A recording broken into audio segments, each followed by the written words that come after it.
This is Reverend Warren Chiproy. I'm doing something a little different today.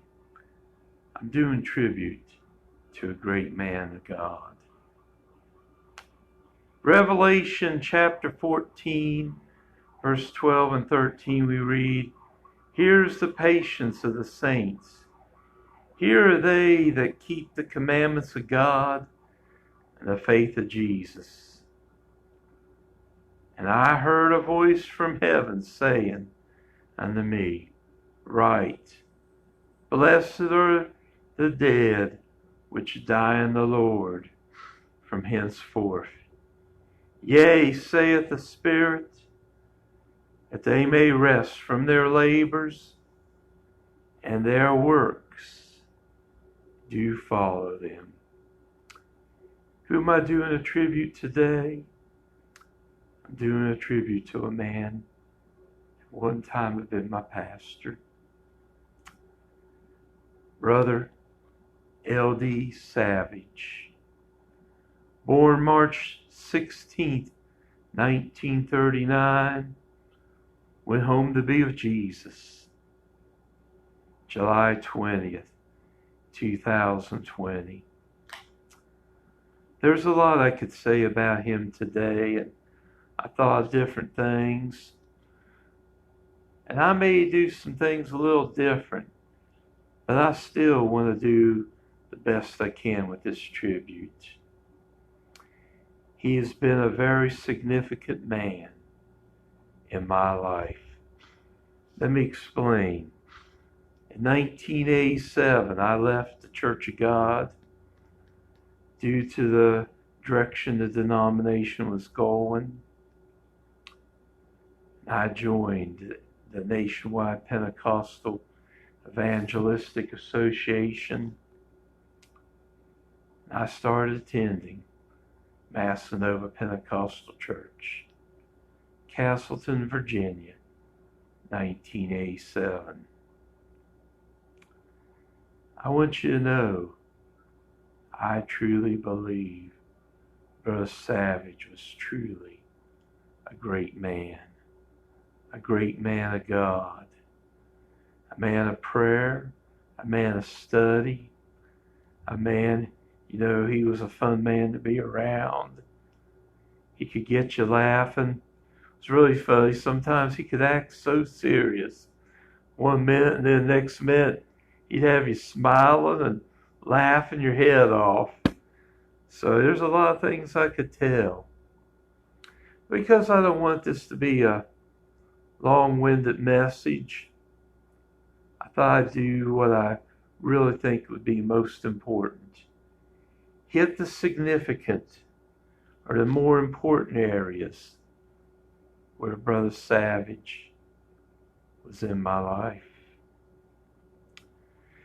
As I said, he was my first pastor when I came into the holiness movement in 1987. And we had good times. He took me to different meetings and got to hear him preach his great home and pigeon message, which is to me a classic. I got to hear him preach at different churches. So I had a lot of good time of fellowship with the brother, and I really appreciated those early years. Then one day I start to see a little lady at another church named Cindy Freeze, late Cindy Freeze, or should I say late Cindy Roy. And we dated a while, and finally one day I popped the question to her. And on September 2nd, 1989, we had 3 different preachers do our wedding. Late Papa J.W. Geen, Brother Sam Finley, and Brother L.D. Savage. All in a very important part of my life when I took my first wife named Cindy to be my wed wife, till none but death did us apart. Another significant event I was thinking of was one from 1982 at the Amosville camp meeting.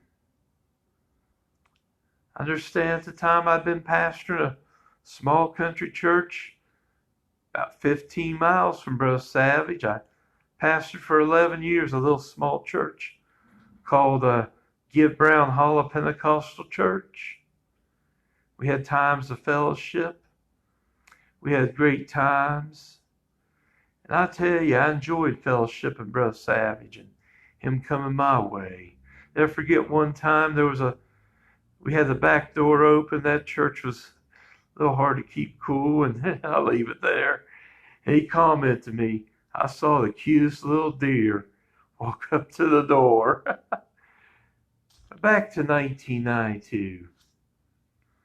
Significant, because I got ordained in the ministry at the Amosville camp meeting in 1992. And Brother L.D. Savage was one of the few board members who ordained me.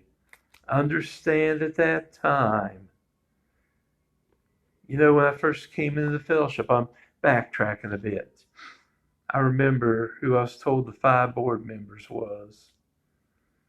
Brother Jim Powers, Brother Kirk Powers, Brother Wayne Powers, Brother Wayne Simmons, Brother L.D. Savage. Brother Savage was the last one of them to survive. And when he passed, I can say all of them have gone to the rewards. I was thinking that day I got ordained. I remember Sister Rich was there. Brother Don Rich preached that night, and Sister Rich sang, and the song she sang of all songs was Unfinished Task, which was my favorite song at the time. Once again, a very significant event. The next significant event is a sadder event. It happened July 7th this year. Not this year. July 7th, 2008. I hope I got the right date. This year, it actually, due to me having coronavirus myself, I plumb forgot about. Now I remember. So I said, man, wish I would have kept that in mind. But the illness I had actually caused me not to even remember what happened that date in 2008. My first wife, Cindy, beautiful lady, only 50 years old at the time, went home to be with the Lord after a bout of cancer. I remember Brother Savage they called the family in. I remember Brother Savage was there. He was there.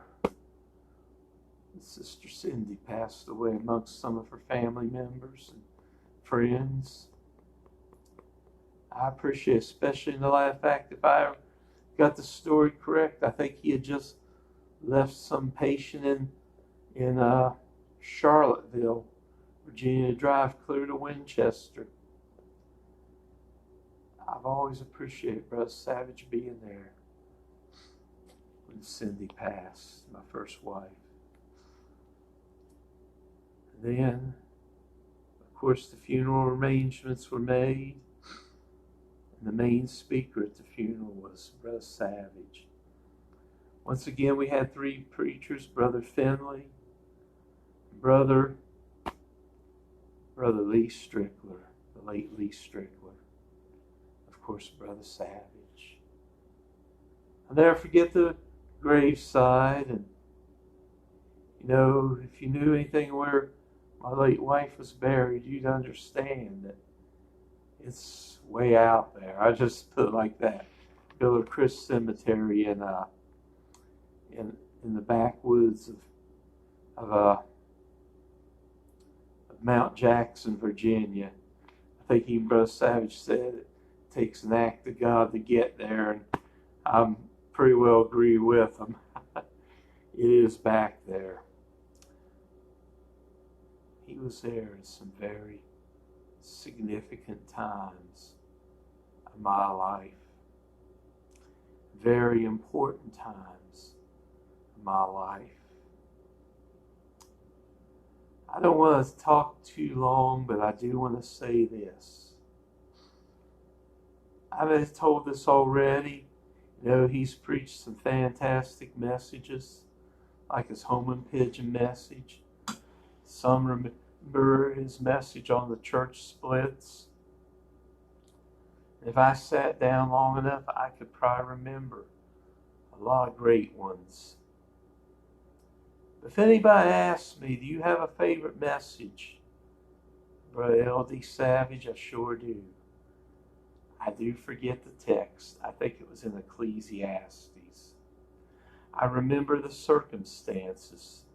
A certain man had overdosed who one time he grew up in the holiness way, grew up in a holiness family, and he died backslidden of a horrible drug overdose back in 2005.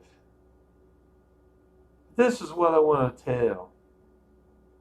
Brother Savage preached the Sunday after this man's funeral, that Sunday morning. Perhaps one of the greatest messages I had ever heard Brother Savage preach. I think it was somewhere in Ecclesiastes. I really can't remember the text, but I would say somewhere in Ecclesiastes. But I remember the circumstance. I remember the basic message.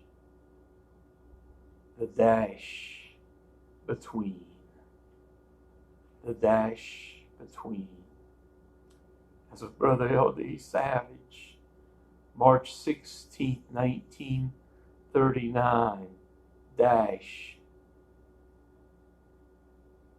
July 20th, 2020. It's not the date he was born that's the most important. It is not even the day of his death. It's not the fact he lived to be 81 years old. It's what he did with the dash between. He lived it for God, which is the most important thing. I don't remember the exact story of his conversion. He got gloriously saved. He became a Christian, was repentant of his sin, by faith received Jesus. He grew up in a family of a holiness man. Never met, but his dad, I do remember his mother, Sister Lottie Savage. There were many stories. Many stories he could tell, the revivals. Many of the lives he has influenced. Many of the messages he has given out. Times he was at people's bedside when a family member was ready to cross over. The funerals he preached. The weddings he done. Times he may have shared a funny story. That person probably needed it at the time. The people he has helped in the name of serving the Lord for over 60 years. I'll tell you, Brother L.D. Savage had a great dash between. I'll tell you. And friend, today, it's not the day of your death, the day of your birth. It's not how long you lived. You know, I've seen people only in their 30s live great lives because they live for the Lord. I've heard of great people who've lived for God only lived to be 21 or 22 years of age, done a great work for God. I could name others, died young, done great works for God. There's people who've died old, doing great works for God. Friend, it's not the day of your birth or the day of your death that really counts. It's that dash between. what you do between now, the time of your birth and the time of your death. Sinner friend or backslider, if you don't know Jesus today and you're not living for him, why not repent of your sin today and by faith receive Jesus? You know what? One of these days, you may get to, if you serve him, one of these days you'll cross over. You may actually be greeted after being greeted by Jesus. Maybe amongst some of the greeters will be Brother L.D. Savage. Why not receive Jesus today? Take up your cross. Follow him. God bless you.